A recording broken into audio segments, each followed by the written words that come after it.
story started off in a little suburban town in Minnesota. En route to following their dreams, landed in New York City. Not only are they recognized within the city, they are respected international fashion eyewear designers, Coco and Breezy. What a good introduction. I've been practicing. You can just let the audience know, how exactly did you guys get started with eyeglasses? Why sunglasses? Well, we started glasses because, first of all, we've always had an interest in fashion. And besides the interest of fashion, we always had an interest in accessories. And in accessories, we always had interest in sunglasses, you know? So it was like, it always went hand in hand with it. We always collected vintage. And also, so when we started with the eyewear was always our love. We were always into sunglasses, always into seeing how we can wear them. We always based our outfits from our sunglasses. And also too, it was like a security blanket for us. Since we were from Minnesota and there wasn't like a lot of fashion that was there, there's a lot of people that kind of stared at us, they like made fun, or we were misunderstood. And our parents always told us to like be individuals, be yourself. And so not covering our eyes was almost like when we didn't have sunglasses on, we felt so like insecure. We felt really like, I don't know, we felt like our heart was torn apart. We just felt like everybody was against us.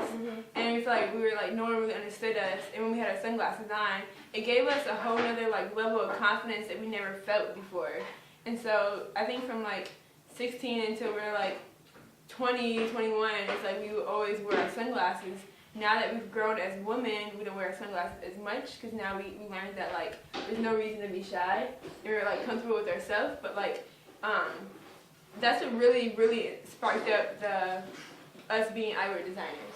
That actually reminds me of, have you ever seen Big Daddy? Yeah. When Adam Sandler, when he puts the sunglasses on the kid just so he can feel safe, feel like he can accomplish anything. So that was kind of true. No, that's amazing. I did read and saw a couple videos about, as you mentioned before, from your town.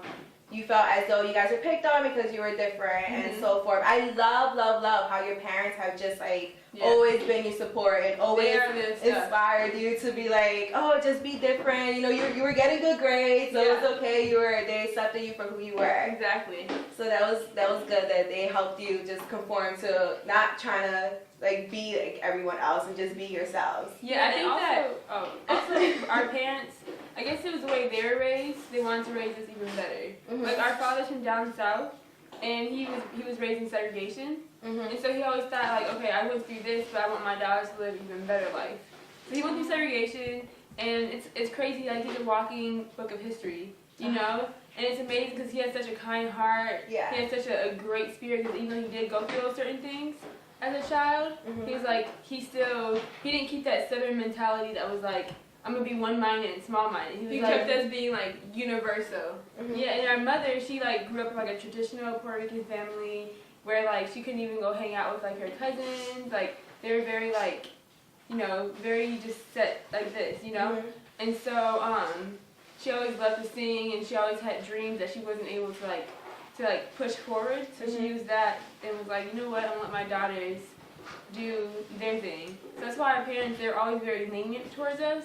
And we were good girls, so we never like took advantage. Plus we were afraid that if we did take advantage that we would get disappoint them. Yeah, and our worst fear was to like disappoint our mom and our dad. So we're so close to them. Oh, that's so adorable. Alright, I love how your whole interaction with each other. Like you guys, I've seen that you've never been separated maybe more than 48 hours from each other. Yeah. The fact that you share the womb and then on top of that, out here never been separated. It's really cute how you guys, you know, you lean on each other for support. And I from the time you were growing up, I can see how you guys became even closer since you felt as if you were outsiders. So you guys were never alone. You were just always with each other. Exactly. So that's good. You know what's crazy? We actually we had to learn to like, we were good for excluding people because we were so comfortable just being us two that like we would exclude people so fast, like super quick. We were just so used to, like we're comfortable with just us being each other's friends, and we don't need any other friends. But that's not our mentality now. Yeah. But like that's how it was. We're just like, okay, we have each other. Like this is our world. You just live in it. Yeah, that's exactly how it was. As we start growing older, we're like, we need to like Yeah. We're best friends, we're business partners, we're sisters, we're twins. But you know, we have to grow and like expand. So Bree has like a couple friends that aren't my friends, and I have a couple friends that aren't her friends. Yeah. Because we've been sharing the same friends our whole life. Yeah. But it's like, you know, we have to have like different friends. Yeah, have like little separation. Have different perspectives, and then like bring our worlds back together and learn from each other. Yeah. That's great. You guys being designers, what would you feel was your biggest obstacle getting into? Because I know this actually happened pretty fast for you. You randomly took a trip here for 2 weeks to New York City from home, and then your sunglasses were just the talk of the town. Like being in New York City too, it's just like, whoa, where did you get your glasses from? Can you explain exactly how that happened? Well, it all actually started maybe like when we were 17. So it happened like a couple of years before we actually went out there. We would come to New York periodically, just come out here like maybe twice a year. That's how we found our love for New York. And that's how we were like, oh my gosh, we love New York. This is our home. And we started like meeting like the cool kids, like the downtown. Like, you know, like the downtown kids in New York. We started meeting everybody in like the scene. Yeah. And so we were like, and it's crazy because like social media is what like got us. Like MySpace days, oh my gosh. Yeah, people thought we lived in New York just the way we like dress. We had more friends in New York than we had in Minnesota. And we didn't even live in New York. We were like 17 coming out here.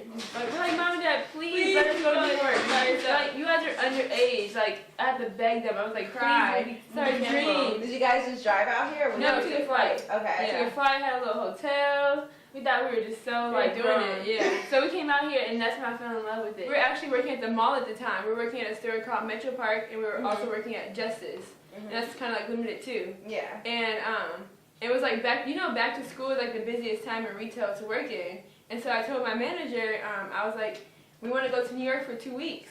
And she was like, oh, you know, it's back to school. Like that's like it's hard. You can't take off because that's our busiest time.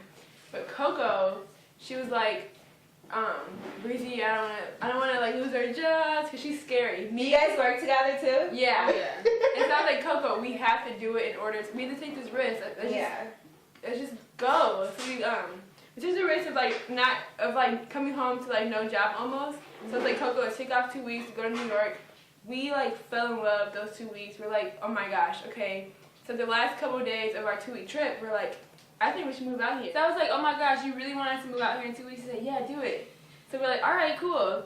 So I went back home, we really contemplated. We had it in our mind that we were going to move, but we didn't tell our parents yet. Because like we wanted to make sure we had money, we wanted to make sure we had like a little goal or like set what we were going to do. So in our mind, we were going to move, but we didn't tell our jobs or anybody.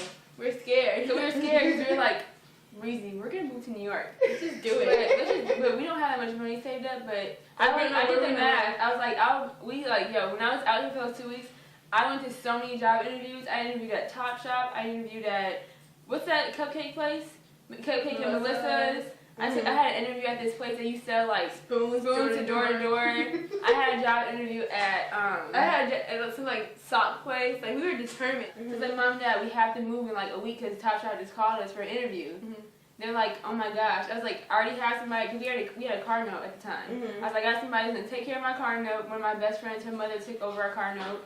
I have somebody, we sold like half of our clothes to Buffalo Exchange. The girl that worked there knew us, so she really hooked us up. Yeah. And we saved a little bit of money. I want to thank her. We saved a little bit. Shout out to her. We had a little bit of extra change, and we bought our flights. And after buying our flights, we were like, okay, cool. So we did, you know how you do the math? I had to do the math, like, okay, buy my flight. So now, our friend that we were supposed to stay with, he ended up bailing on us because he had like, he had like a family member moving with him, which is understandable.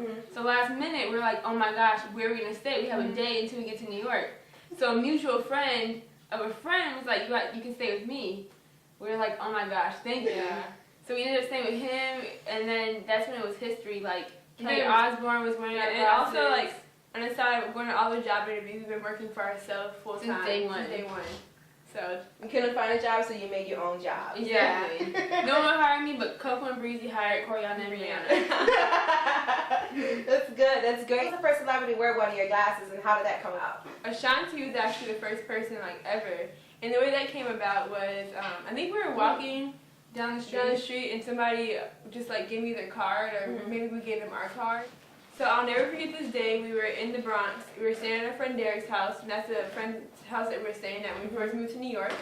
And we're sitting on his bed listening to So Far Gone, listening to Drake on repeat, on repeat, and we're making glasses on his bed, and it was just so crazy because then we get a phone call like, oh hey, I need glasses for a client, and then we're like, okay, cool. We didn't even ask who it was. We were just so excited.